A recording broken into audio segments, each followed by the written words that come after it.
everyone stay safe and hope you get the vaccine. Wondering what to say to someone who's been sexually assaulted or abused? I believe you. I'm so sorry this happened. It's not your fault. Confidential and anonymous help is available at the Michigan Sexual Assault Hotline. Connect with us 24/7. Call 855-VOICES-4 or text 1-866-238-1454 for help. Learn more at michigan.gov/voices4. What's happening around you? Hear about state events, businesses, and from the people behind them on the Megacast, an hour-long TV, radio, and streaming show keeping you informed on the day-to-day news. Listen in on talks with volunteer groups, documentarians, and financial advisors, Monday to Friday with your host, Tyler Kieft. Catch the Megacast weekdays from 10 a.m. to 11 on Civic Center TV, 89.3 Lakes FM, and streaming on mymytv.com. Watch Civic Center TV with our brand new live captions. To turn on live captions, go to civiccentertv.com and click Watch Live. In your web browser, click on the Options tab in the top right and find the Accessibilities tab. Then just switch on live captions to heighten your enjoyment of our local programming. Thank you so much for watching Civic Center TV. Let's relish these moments, made possible by the COVID-19 vaccine.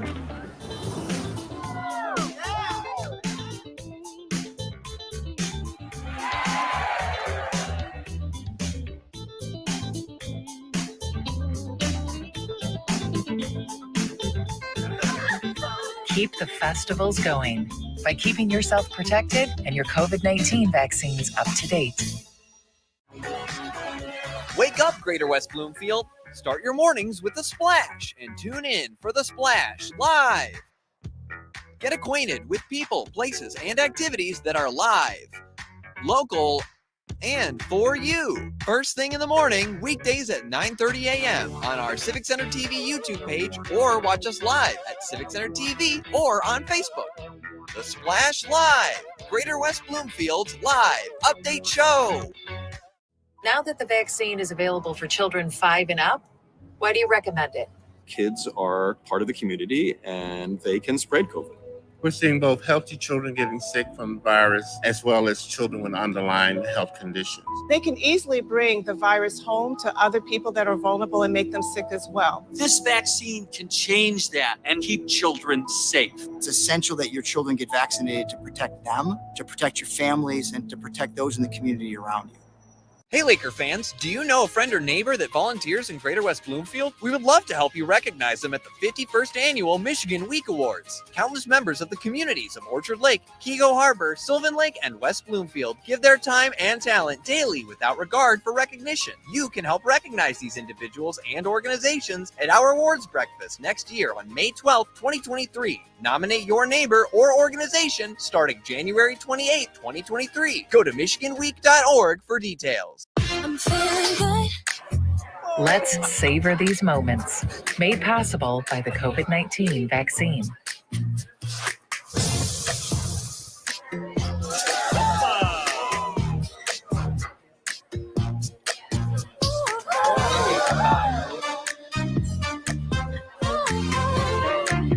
Keep the dining out going by keeping yourself protected and your COVID-19 vaccines up to date. My Michigan TV is streaming everywhere on Apple TV, Roku, Fire TV, and more smart TV apps. My Michigan TV is on your phone too. Take us with you wherever you go. Just search for My Michigan TV on your favorite app store or visit mymitv.com. All Michigan, streaming everywhere. My Michigan TV. Can I ask you a question? Why do you want to get the COVID-19 vaccine? I don't like getting sick. The virus will die. It will be easy to not catch it. Keep my family safe and keep playing soccer. Because I love being vaccinated. What's your hope for everyone? I hope everybody gets the vaccine to keep safe and strong. Be happy, having fun everywhere. Everyone stay safe and hope you get the vaccine. You're listening to your radio homes for the Megacast, 89.3 WBLD, Orchard Lake, West Bloomfield, Kego Harbor, Sylvan Lake, and 88.1 WBFH, Bloomfield Hills. Today's edition of the Megacast begins now.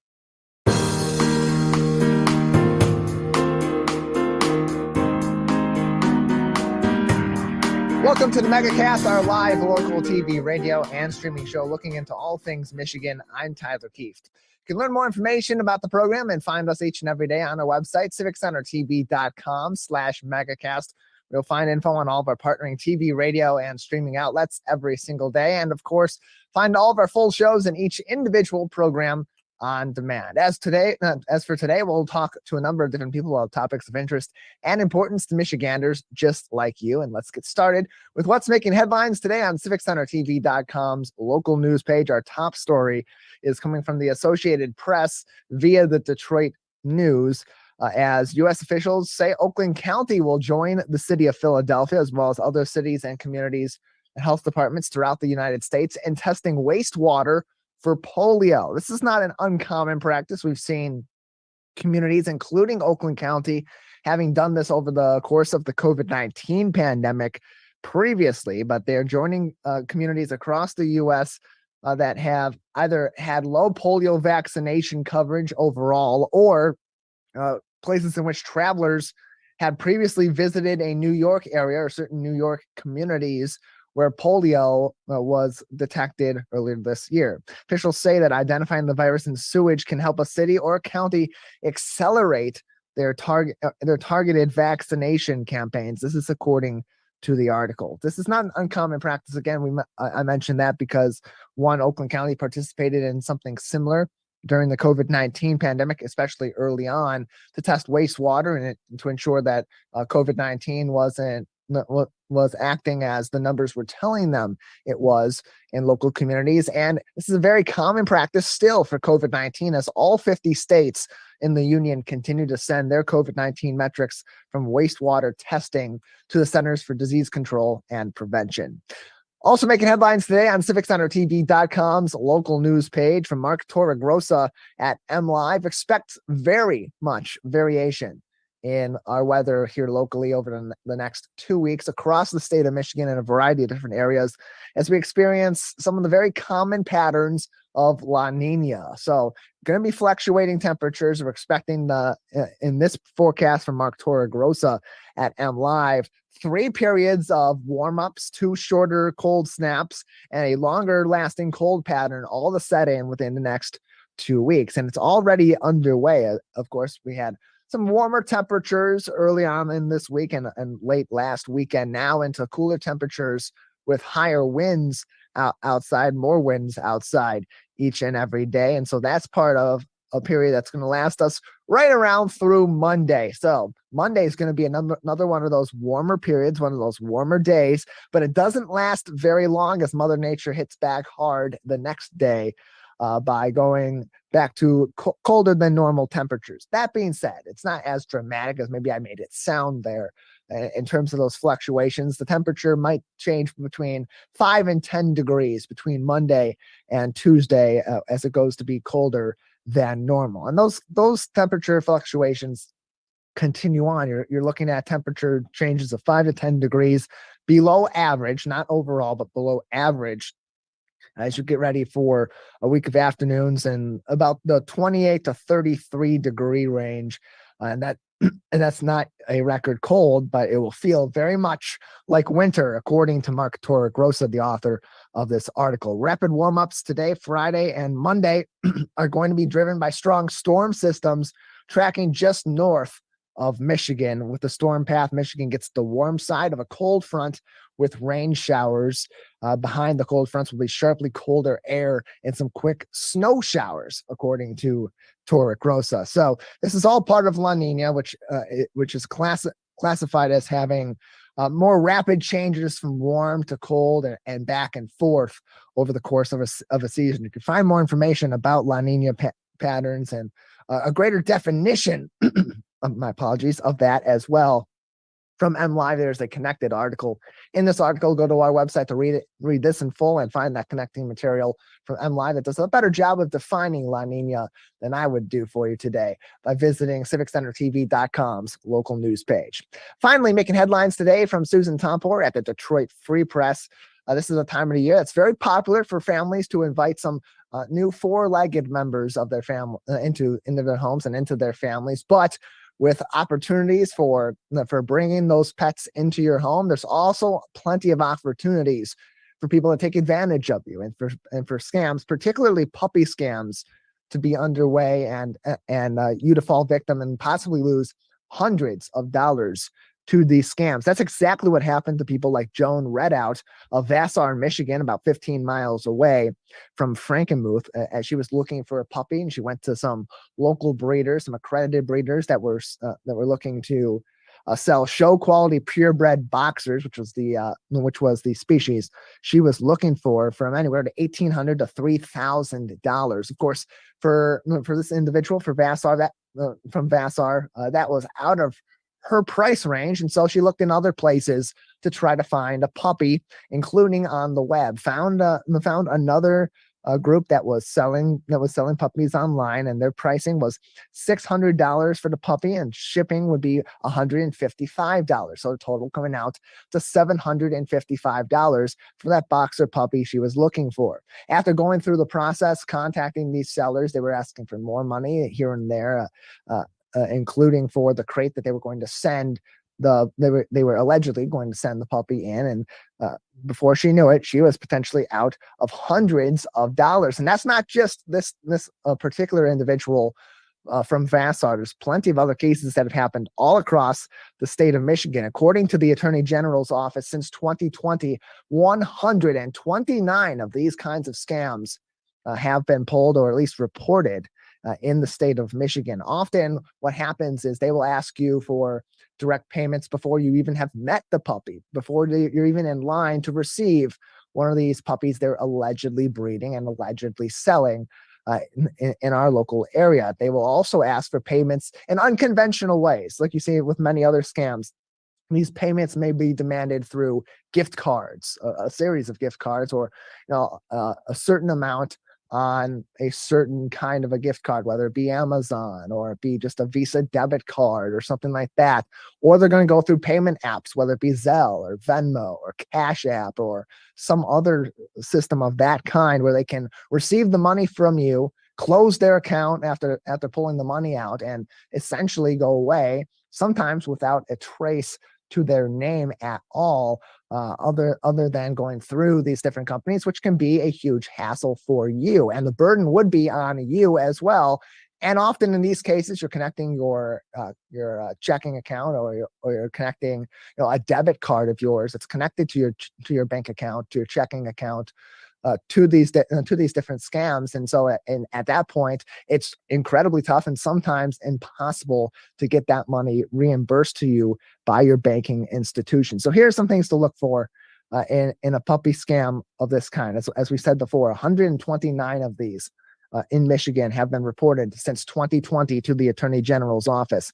Unfortunately, it's always best to be skeptical of any puppy sales that you see online, especially if you're going to places that have popped up as more popular places to look for these different opportunities, such as social media, Facebook, on Facebook Marketplace, or Craigslist, or any other message board or social media you're looking for. Those are chock full of scams. Michigan Department of the Attorney General says if you're unable to see a dog in person, see if the breeder is willing to do a video chat, or even just send you a photo or video with your name and the date written on a piece of paper right next to the puppy, which may not entirely mean that they're not scamming you. For all you know, that's their puppy and they're just using the same puppy for everybody and putting their name next to it, putting a little bit of effort into it to continue to rope you along. But it's at least something. It's a show of effort, maybe even a show of good faith. It's not 100%, but it's something. Another good place to check is on the web. Petscams.com tracks these kinds of scams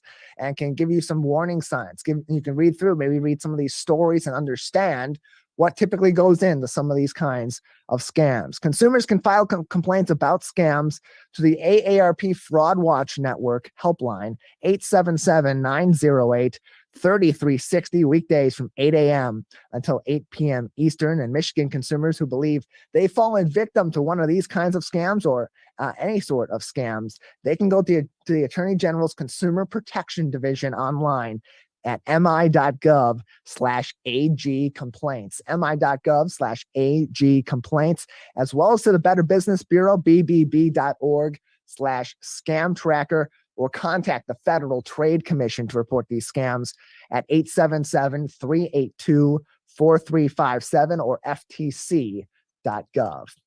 All these headlines making news today on civiccentertv.com's local news page, as well as those links to COVID-19 updates and information straight from the Centers for Disease Control and Prevention, the Michigan Department of Health and Human Services, as well as the Oakland County Health Division.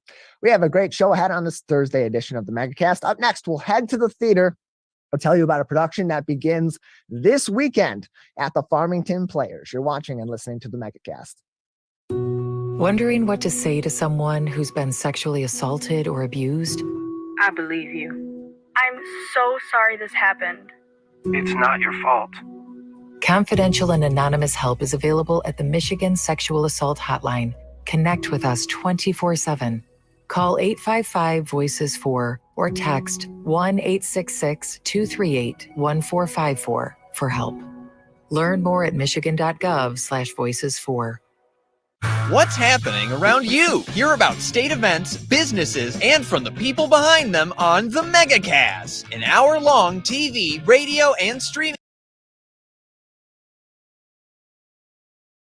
Watch Civic Center TV with our brand new live captions.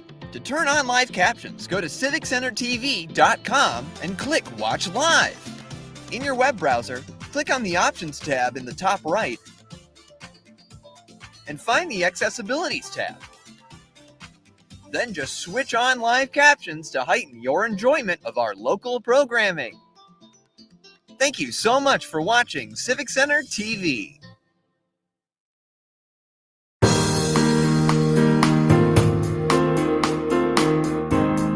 Welcome back to the Megacast, our live daily TV, radio, and streaming show looking into all things Michigan. I'm Tyler Keith. Well, you can find more information about our program by visiting our website, civiccentertv.com/megacast, where you'll find links to each and every one of our partnering TV, radio, and streaming outlets that joins us live from 10 a.m. until 11 a.m. Monday through Friday, as well as on live to tape and on demand as well at civiccentertv.com/megacast. Well, this time of the year, it's a great time to go find some activities indoors that are safe, fun, for you and the entire family, and a great place to go watch some local productions. And community theater is at the Farmington Players. You can find more information on that coming up in this interview as we speak to Cynthia Tupper and Jim Mole, director and actor in Farmington Players' upcoming production of The Games Afoot, or Homes for the Holidays, which begins this weekend. Cynthia, James, thank you both for being with us today. Thanks, Tyler. Thank you for having us. Appreciate having you both on. Let's start with you, Cynthia. Tell us a little bit about this play and what people can expect to see when they head to the Farmington Players in early December for the opening shows. Well, this is a really fun show for the holidays. It's pure escapism. It's not per se really a Christmas show, but it's set at Christmas time. And it's set in 1936 in the home of William Gillette, who was a real person. He was a stage actor that was very famous in his day, and he was the one that brought Sherlock Holmes into favor and wrote the first play about Sherlock Holmes with the permission of the author, and it was a huge success. And so the author, Ken Ludwig, of this show loves that time period. It's an Art Deco time period. The set is Art Deco. The costumes are very glamorous. It's all set in that glamorous time period. And a murder happens during the evening at his home on Christmas Eve, and an attempted murder had happened previously. So he's trying to solve the case, and the person, William Gillette, also is so bonded with his character of Holmes that they're almost interchangeable, and he goes back and forth between being Holmes and Gillette. And that's the part that Jim plays, which is the main role of the show. More information can be found, including showtimes and purchasing tickets, at farmingtonplayers.org. Farmingtonplayers.org. Also joining us is one of the actors from this performance. It's going to be Jim Mole with us on today's Megacast. Jim, tell us about your character and what it's been like for you to prepare for this holiday show that's also got some comedy in it. Yeah. Hi, Tyler. It's my role is a great role. William Gillette, as Cynthia was saying, was a real guy and had this kind of strange alter ego with Sherlock Holmes. So the way Cynthia has staged it and has us acting it is she's brought in the transatlantic accent, which you're familiar with if you watch old movies from the 30s. So we're all striving to have that sort of an accent and that sort of presentation during the show. And again, it's a really interesting script because it goes back and forth between being a murder mystery, but also a comedy, and there's a lot of sight comedy involved. And so folks will have a really good time when they come to the theater, I think. The Farmington Barn's a wonderful place to be an actor. I've done a number of shows there, a few of them that Cynthia has directed as well.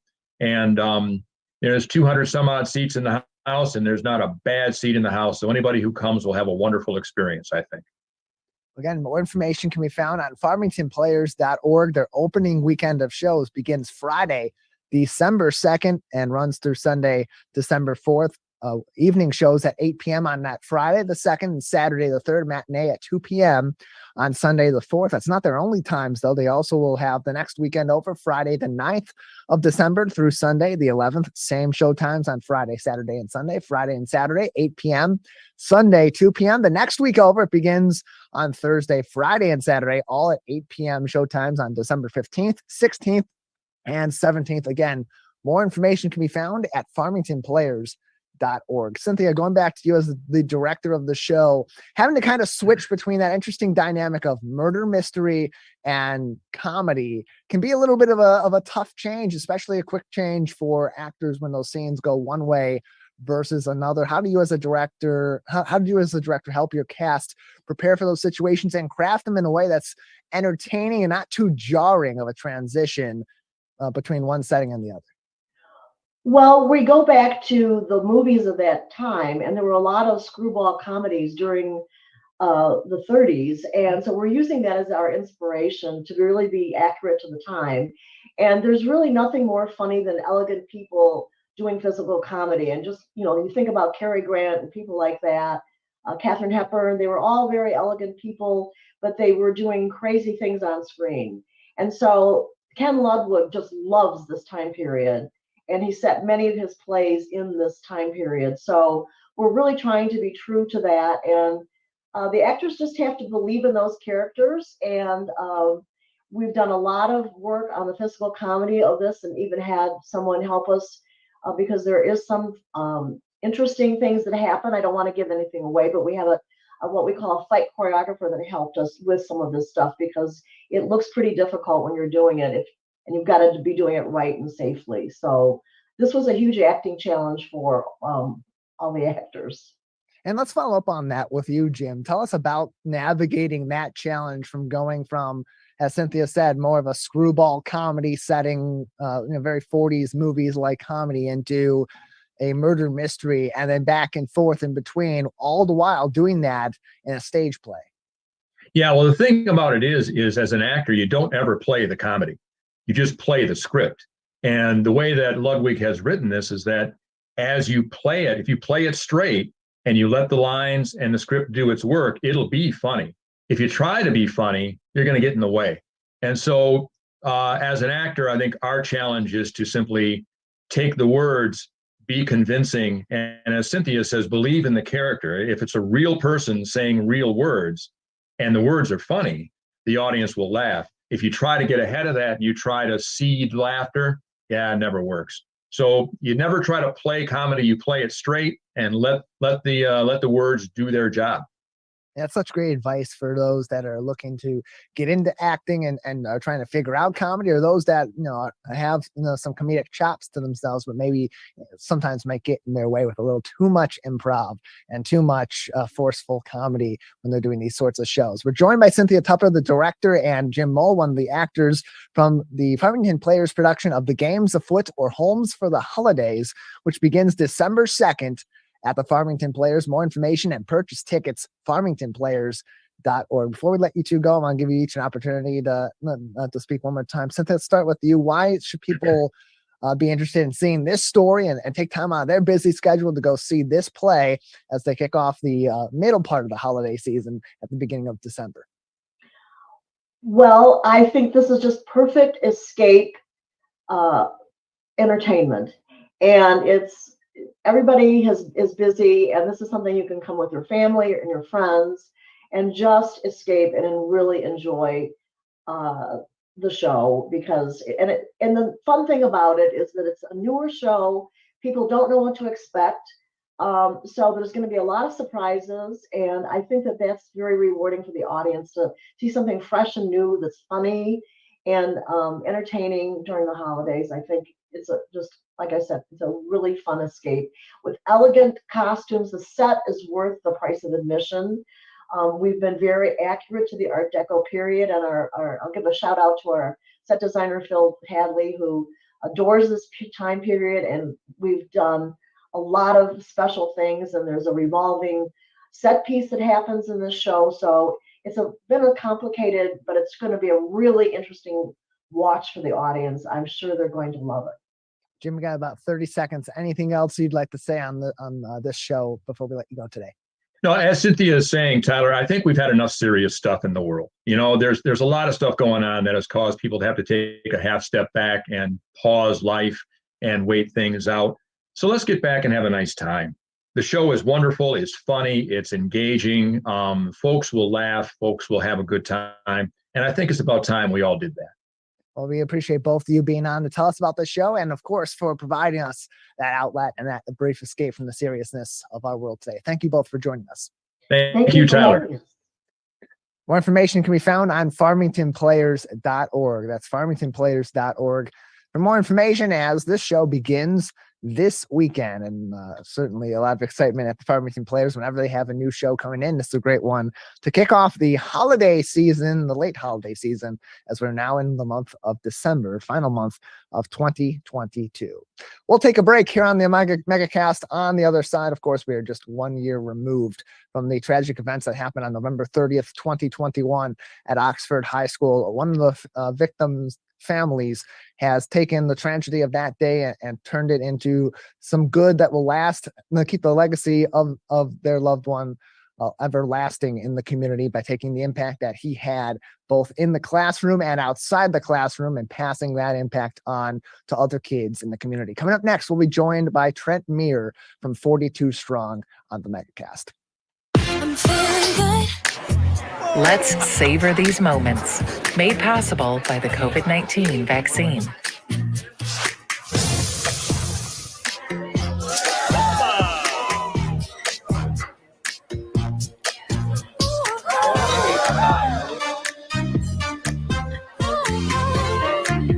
Keep the dining out going by keeping yourself protected and your COVID-19 vaccines up to date.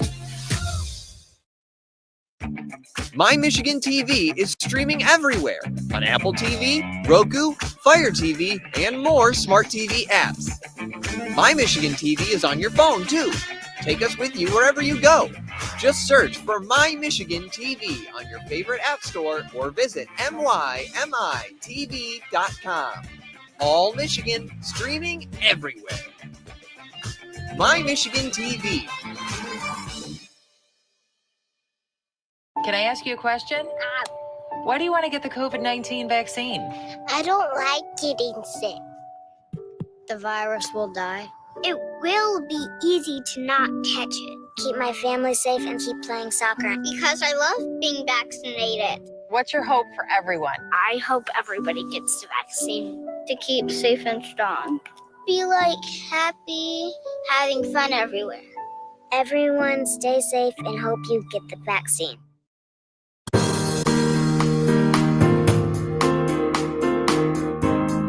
Welcome back to the Megacast, our live daily radio and streaming show looking into all things Michigan. I'm Tyler Kieft.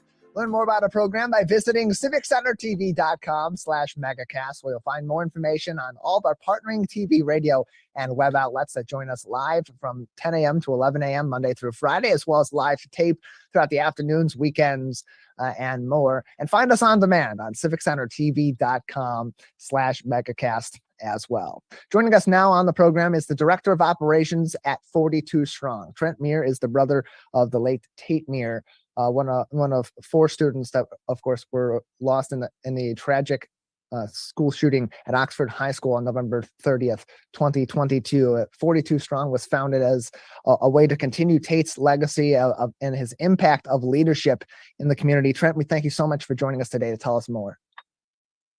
Yeah, thank you for having me, Tyler. And thank you for giving me the opportunity to speak more about 42 Strong. So for those of you who don't know about 42 Strong, we are a peer-to-peer mentorship program based in the Oxford community as of right now. When Tate was here, he had an impact on a lot of kids and he mentored a lot of people. You know, we didn't know this when he was actually doing it. So in the days after November 30th and the weeks after November 30th, we were getting stories, you know, from parents, his peers, you know, people he was mentoring about all the amazing things that he did. And so, you know, we thought there's not a better way to let his legacy live on than to keep impacting those kids and kids he even would not impact in other communities by a peer mentorship program.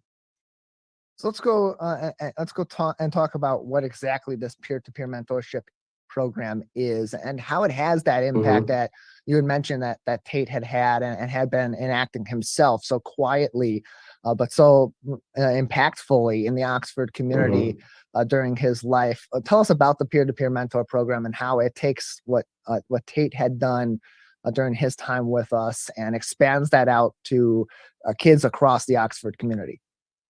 Right. So I'll kind of start how exactly we formed, then I'll go into that. So Tate mentored a kid at a local gym, ETS, and he had a rough home life, rough coming up, and Tate kind of mentored him and was there for him. And his mom had experience with nonprofits. So she came to us late December of 2021 and said, I would like to have a peer mentorship program. And of course we were in on it. You know, Tate was all about that. So, you know, our mentees are 6th to 9th grade, and then our mentors are 10th to 12th grade. So the goal is really just to give these kids a friend, give them someone they can talk to, right? Because kids don't really want to talk to their parents. They don't want to talk to somebody that's older. They want to have someone that they can relate to. And that's all we're doing with 42 Strong. We're just trying to give these kids a platform, give them a friend that's 3 to 4 years apart from them that they can relate to, right? These kids are going through the same social media stuff. They're going through all the same stuff that they're going through right now. You know, parents don't exactly understand what's going on in the kids' head these days. They, you know, maybe 30 years ago, but it's not the same as it is now. So we're just giving them a friend, a peer that they can relate to and talk to. More information can be found on 42strongtate.org, 42strongtate.org for more information, as well as how you can become a mentee or a mentor in future years. Of course, 2022, 2023, their program is full, but you can find more information there at 42strongtate.org about how you and your kids can participate in the future as well. And just going back to the origins of this, about a year ago, you mentioned some of the bits and pieces of how this peer-to-peer mentoring program came together. But for you, as one of Tate's brothers, and with this organization being founded by your family, as well as many of the friends of Tate that he had during his life, how did that come together into this specific organization and this specific project to continue that legacy that Tate left with us? Yeah, it was a lot of work. You know, we didn't know exactly what we wanted, what we were going to do. All we knew was the world needs something like this. The world needs more people like Tate, right? Not Tate in specific, but the traits that he had every single day. You know, we have our 12 Tate traits. There are traits like trustworthy, accountable, selfless. You know, a lot of people are losing those quality traits in their life that help the community, help the people around them. So, it started actually as kind of a sports mentoring program. That's what we started as. But, you know, we had board meetings that would go for 4 or 5 hours in early January. And we were like, a lot of these kids that are in sports already have a structure in life. You know, they have their friends through sports and stuff. We need to reach the kids who aren't in sports, that aren't in after school clubs, right? Because those are the kids that aren't raising their hands and don't have friends, right? So, and one of the things that stuck out to us that we learned is the best part of some kids' day is, or the worst part, I'm sorry, the worst part of some kids' day is lunchtime at school. Because everybody's hanging out with their friends, but if you don't have a friend, you know, it's a very hard time for you. So, you know, just something as simple as that. We're just trying to give these kids a friend that they can, you know, go hang out with at lunch, right? Something as simple as that. We're just trying to make an impact, the smallest or biggest impact we can, in every kid that we can. Joined by Trent Meir on today's edition of the Megacast, the Director of Operations at 42 Strong. You can find more information on the website, 42strongtate.org. You can also find them across social media on Twitter, 42 Strong Tate. Same goes for Facebook as well as Instagram. To find more information, keep up to date with them, and learn more about the Tate traits that Trent had just spoken to us about as well. And from the onset, Trent, it was really, I remember when this organization was founded and first hearing about it a year ago, and the initial reaction, there was a lot of excitement and people really got involved from the jump quite significantly. Mm-hmm. Yeah, we've had an amazing outreach and support from the Oxford community, right? You know, it hit our town hard. And Tate was a big part of that town and that school. So people really wanted to support 42 Strong. But not only has the Oxford community been supporting us, but we've had a lot of support from the whole nation. You know, we had the Pat Tillman Foundation reach out, and they're a huge foundation, and they've kind of helped us, and they've almost mentored us kind of in this process, because, you know, we have a 7-person board, and we don't exactly know what we're doing. We're just kind of building the plane as we fly it. So, you know, we're figuring this out on the fly. We just want to have an amazing program for these kids. So, and then we've also had a lot of other school districts that have reached out, Michigan and outside of Michigan, looking to have a program like 42 Strong. You know, how can we replicate this? So that's what we're working on right now. And, you know, that's the goal for 42 Strong. We want to have, you know, we want this thing to go across the nation, because kids need friends. And, you know, our country's it's hungry for a program like this. We're joined by Trent Meir from 42 Strong on today's edition of the Megacast. And Trent, just in the year that this organization has been running this peer-to-peer mentorship program and has been doing what it's been doing, we know the impact that Tate doing a lot of these things had on the Oxford community, on kids at Oxford High School and throughout other schools in the community. What has been the impact so far from the kids that have, you know, talked back to 42 Strong, or their families who have responded on what they've gotten out of this program so far in just the year that it's been operating? Yeah, you know, it's been amazing feedback, right? We're having, you know, mentees that, you know, were shy or didn't have much friends. You know, now we would try to pair them with a mentor that's a little more outgoing, right? So kind of that yin yang. So, you know, we're having a lot of mentees that, you know, parents coming out saying, my kid's a lot happier and my kid's doing better in school.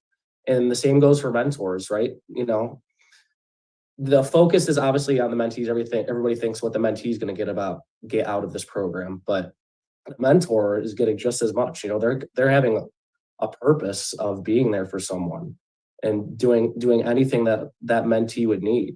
So yeah, and even mentors have been like, my bucket is a lot fuller now through 42 Strong, being there for my mentee. More information can be found, as well as how you can get involved as a mentor or a mentee in the future, at 42strongtate.org. 42strongtate.org. That's 42strongtate.org for more information, as well as ways that you can support the organization through their fundraisers and your own individual donations as well, and support this peer-to-peer mentorship program and other initiatives from 42 Strong now and in the future. 42strongtate.org. You can also follow them across social media, Facebook, Instagram, and Twitter at 42strongtate as well.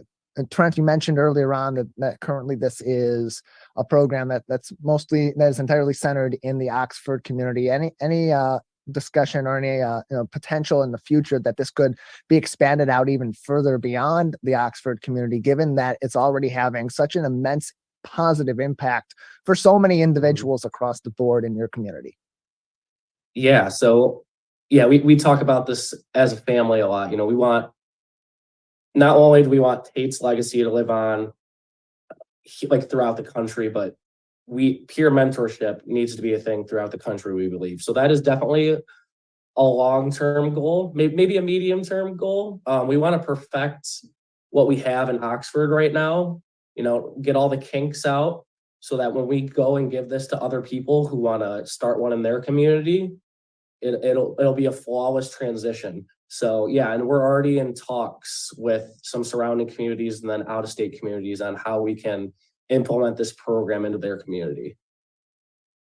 And for you, as one of Tate's siblings and as someone that was close with Tate and others, family, friends, others in the Oxford High School and Oxford Schools community that were close with Tate while he was with us, how has this impacted you and impacted them over this past year to see his legacy, to see his traits and the way that he worked to impact the community continue to have such a strong impact on Oxford? This is the hardest thing I'm ever going to have to go through, right? Tate, we all love Tate, and he was kind of the cornerstone of our family. And a lot of his friend groups. He kind of was the glue that held everything together. There's stories about when his guy and girlfriend groups would be fighting, and he would just say, guys, like, this is pointless. Let's just all come together and let's just do this. So, I'm proud of the work that he put in. We didn't know all the stuff that he was doing when he was here. And I'm just beyond proud of the work that he put in and how selfless he was. And I just want to carry on that legacy. More information can be found on 42 Strong by visiting their website, 42strongtate.org, 42strongtate.org, for information on their peer mentorship program, Tate's Traits, fundraisers, and how you can help the organization directly through your donations as well. 42strongtate.org, and you can also find them across social media at 42 Strong Tate. Trent, before we let you go, anything else that you'd like us to know at this time or keep in mind about 42 Strong? I would say, so we have a saying with our 12 Tate traits, go to our website or social media, pick one of those traits and just strive to get better at that trait every single day, right? That's accountable. Okay, I'm going to be accountable at school. I'm going to be accountable at work. I'm going to be accountable with my family, right? And if you do that, we can all work together to make this world a better place. Trent, we appreciate you joining us and telling us more about 42 Strong. Thank you so much today. Thank you for having me. Appreciate it. 42strongtate.org is the website for more information on how you can get involved now and in the future. 42strongtate.org. We'll take a break here on the Megacast. On the other side, we continue to have a lot of discussion and a lot of controversy between Michigan and Michigan State following the incident in the tunnel during this year's rivalry game, with reaction earlier this week from Michigan State basketball coach Tom Izzo, as well as reaction to that from one of our hosts here on one of our co-flagship stations, My Michigan TV, and his reaction to those comments. I got something to say about that, and that's coming up next on the Megacast. Wake up, Greater West Bloomfield. Start your mornings with The Splash and tune in for The Splash Live. Get acquainted with people, places, and activities that are live, local, and for you. First thing in the morning, weekdays at 9:30 a.m. on our Civic Center TV YouTube page, or watch us live at Civic Center TV or on Facebook. The Splash Live, Greater West Bloomfield's live update show. Now that the vaccine is available for children 5 and up, why do you recommend it? Kids are part of the community and they can spread COVID. We're seeing both healthy children getting sick from the virus as well as children with underlying health conditions. They can easily bring the virus home to other people that are vulnerable and make them sick as well. This vaccine can change that and keep children safe. It's essential that your children get vaccinated to protect them, to protect your families, and to protect those in the community around you. Hey Laker fans, do you know a friend or neighbor that volunteers in Greater West Bloomfield? We would love to help you recognize them at the 51st Annual Michigan Week Awards. Countless members of the communities of Orchard Lake, Keego Harbor, Sylvan Lake, and West Bloomfield give their time and talent daily without regard for recognition. You can help recognize these individuals and organizations at our awards breakfast next year on May 12, 2023. Nominate your neighbor or organization starting January 28, 2023. Go to michiganweek.org for details. I'm feeling good. Let's savor these moments. Made possible by the COVID-19 vaccine.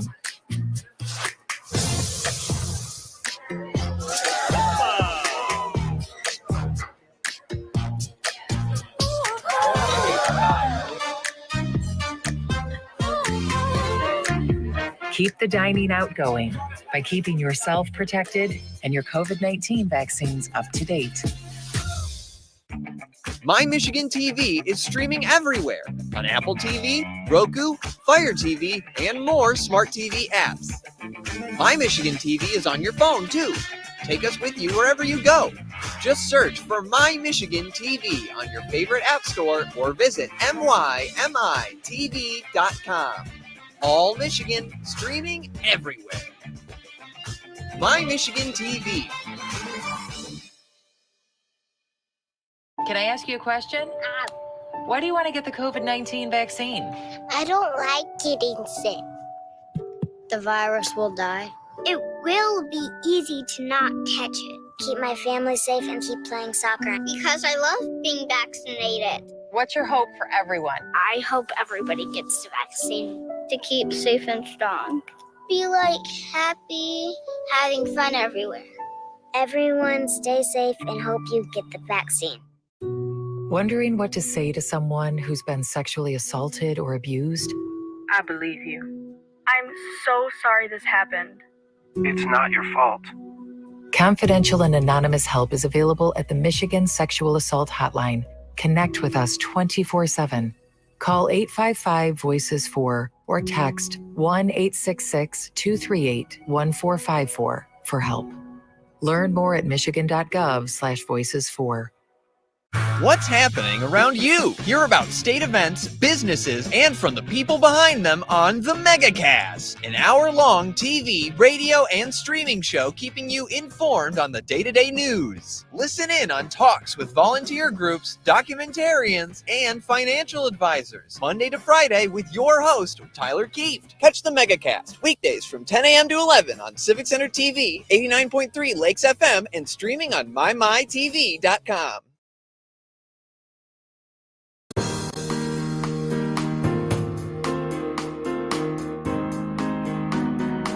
Welcome back to the Megacast, our live daily TV, radio, and streaming show looking into all things Michigan. I'm Tyler Kieft. You can learn more about our program by visiting our website at civiccentertv.com/megacast, where you'll find more information on all of our partnering stations across the Great Lakes state, including My Michigan TV, and find all of our full shows and each individual interview on demand. civiccentertv.com/megacast. And as we mentioned, My Michigan TV, one of our partnering TV, radio, and streaming outlets that joins us 5 days a week, live and live to tape for new editions of the Megacast. But following us on My Michigan TV, our co-flagship for the Megacast alongside Civic Center TV, is Steve Lado from 11 a.m. until 12 noon every day. And earlier this week, his show caught my ear in the background here at our studio as I'm doing some post-production on one of our editions of the Megacast from earlier on this week, as he's talking about some controversial comments that were made earlier on this week and late in the weekend from Tom Izzo, the head basketball coach at my alma mater, Michigan State University, in reaction to the the criminal charges brought upon 7 players out of the 8 players that from Michigan State's football team that were involved in what's now known as Tunnelgate at Michigan Stadium after their blowout loss to the Michigan Wolverines, who are now number 2 in the country, but particularly his comments about the Big Ten's reaction this week, finally giving out its fines and its reprimands from that incident in October at Michigan Stadium. Let's first start by going through what Tom Izzo said. His comments from this, I'm going to pull these from an article by Chris Solari, a beat writer for Michigan State Sports at the Detroit Free Press. Tom Izzo made it clear he did not condone or approve of the roles of Michigan State football players in the altercation with 2 Michigan football players in the tunnel at Michigan Stadium. The basketball coach emphatically disagreed, however, with the Big Ten's decision to hand MSU the largest fine in conference history on Monday. Here's what Tom Izzo said, direct quote. Yeah, I'm completely upset about it. I think to get a $100,000 fine, the suspension of a player is fine, but to get a fine like that and then the other school gets reprimanded, what the hell does a reprimand mean? And closed quote. The Big Ten broke its silence on the situation several weeks after Tunnelgate occurred at Michigan Stadium, including a $100,000 fine that surpassed the $40,000 punishment levied last year to Michigan basketball head coach Juwan Howard after he struck a Wisconsin assistant coach in February, throwing a punch, landing a punch. I guess he's got a good hook on him there. I guess he landed pretty well. Got a suspension for it, was out for a few games to end the regular season, did not include the tournament, got a $40,000 fine for the University of Michigan from the Big Ten last year. This case in Michigan State's situation, 8 players attacking 2 Michigan players in the tunnel at Michigan Stadium. 7 of those players now under criminal charges in Washtenaw County. Only one of those 8 players that was suspended in that incident has not been charged in the incident at Michigan Stadium in Washtenaw County. Following Tunnelgate, Michigan State football coach Mel Tucker put 8 players on suspension for the final 4 games of the season. 7 of those 8 players since, my apologies, have been reinstated. Neither Michigan defensive back Jamon Green or Jaden McBurrows, the players who were seen being hit by Michigan State players in the video, were punished by either the conference or the Washtenaw County Prosecutor's Office. Izzo made further comments on the incident as well, saying, quote, I am completely upset by what our players did. And Mel was too. I would think that administratively they should be upset about how the tunnel was handled and how those players ran in. And as I said before, what starts bad ends bad. And so if we are reprimanded enough, they must have found something wrong. Well, if it was managed right, there would have been no second part. I talked to anybody here, the AD, the president. I've talked to the Big Ten office. It's none of my business. It disgusts me that it happened. So make sure make sure you don't change your little tidbits. This is an odd quote from him, but my apologies for getting mixed up on it. But it really disgusts me too, and that it wasn't handled better at the front end since they had a problem with Ohio State a year ago, Penn State this year, and we get a $100,000 fine and there's a reprimand.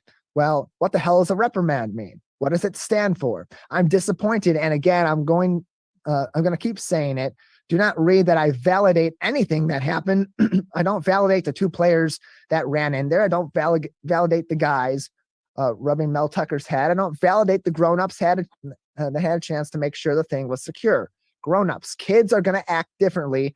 And maybe my own administration would be mad at me for saying this, but I'm not happy with it. I just found out about it, but it doesn't surprise me. So as I mentioned earlier on in the week on the program that supersedes us, on my Michigan TV, co-flagship Steve Lato went into this ad nauseum, blasting Tom Izzo for his comments, as well as the players involved, and rightfully so. My opinion on this, my take on this is those 8 players should absolutely face punishment, and harsh punishment in some cases, for their involvement in that incident. No matter how bad you're getting harassed by these 2 Michigan players, and how odd it is that they're running up the tunnel with their opposing team, especially during a rivalry game when tensions are always high. No matter what the situation is, you shouldn't be throwing punches. You shouldn't be ganging up on the players. You certainly shouldn't be hitting them with your helmet. That's bad. You should absolutely face punishment for that. You should absolutely face pushback for that. And they did. Mel Tucker didn't wait. He suspended those 8 players right away, including Jacoby Windeman, who is arguably their best player on the defensive side of the ball, the side of the ball where they severely have lacked all season long. What more do you want from Mel Tucker? There were complaints even beyond that there weren't more harsh punishments from them, both from Michigan State fandom as well as the University of Michigan, that Mel Tucker should have sent a formal apology to Jim Harbaugh for the incident. None of that of which is necessary. The apology is, hey, I recognize my players messed up. That's on me. I'm the leader of that team. They're gone. They're suspended. They don't get to play the rest of the season. They don't get to participate in team activities, and they may not return to the team. In my opinion, those guys should be kicked off the team entirely. Say, hey, transfer portal is open. Go ahead and enter the transfer portal. You're not welcome back at Michigan State. We aren't going to do this at Michigan State, and make it clear this is not going to be acceptable. With a few minutes left, let's go on to the charges, because in this case, 7 of the 8 players were charged. 6 of those 7 were charged with misdemeanors. Kari Crump, a defensive back from Michigan State, who was the player that was allegedly swinging his helmet at Jamon Green of the University of Michigan during this incident, has been charged with a felony. Now, this is in Washtenaw County, the Washtenaw County Prosecutor's Office coming out with the charges. That being said, there is some conflict of interest there, in my opinion. And I use that in a very light term. I'm not making any accusations. I'm not pointing any fingers here, but considering that Washtenaw County is where Ann Arbor is, where the University of Michigan is, it's their jurisdiction. They should be putting forth the charges. But what's going on with their prosecutor there, who is associated directly with the University of Michigan, who grew up in Ann Arbor as well, and had campaigned previously on making charges that were as minimal as possible to get the message across that, hey, this is wrong. We're not going to condone this, and it should be appropriate charges, but not so much that you're going out and, maybe ruining somebody's life, when it may just be possible that, hey, they made a bad decision, in a snap decision in the moment. It was wrong. They should be punished for it. In fact, in an article with MLive, while he was running for office, this is December of 2020, he was asked, do you plan to always seek the lowest possible charges in every criminal case? His reaction was, I plan to always seek the lowest appropriate criminal charge that's consistent with my belief that we should be imposing consequences no more stringent than necessary to protect the public safety. Kari Crump swung his helmet at a player. The incident was done. I don't think he's going to be going around the community swinging his football helmet at people in Ann Arbor and in Washtenaw County. He also said in this article, but to the corollary to that is that we shouldn't be stacking up charges and bringing the highest possible charge just to gain leverage in a plea bargain and just to seek the exact amount most pain the defendant can take as possible. It's not rehabilitative. Sending someone to jail or prison for longer than is necessary to ensure public safety, it severely disrupts that person's life. And this is where I'm going to stop, because I'm not going to point fingers at Eli Savin and his office for making the right decisions. These players acted out of turn. They acted wrong. They committed an act of violence, and it should absolutely be addressed. My question is with the felony charge on Kari Crump, considering Jamon Green's injuries in that situation were not severe. He is back out on the football field. He was back on the football field, not the next week, but the week after that. Is this the right way to go about this? These are 19 and 20-year-old kids who make stupid decisions. They do things that are wrong.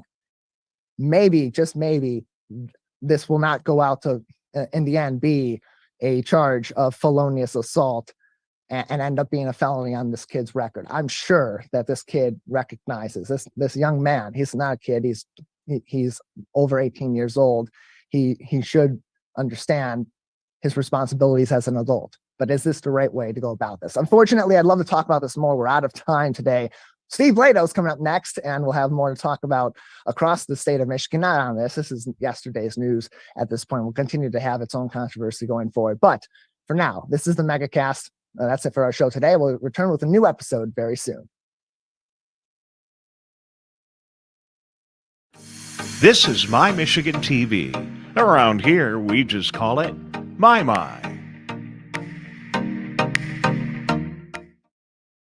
This is My Michigan TV, a unique news streaming television network.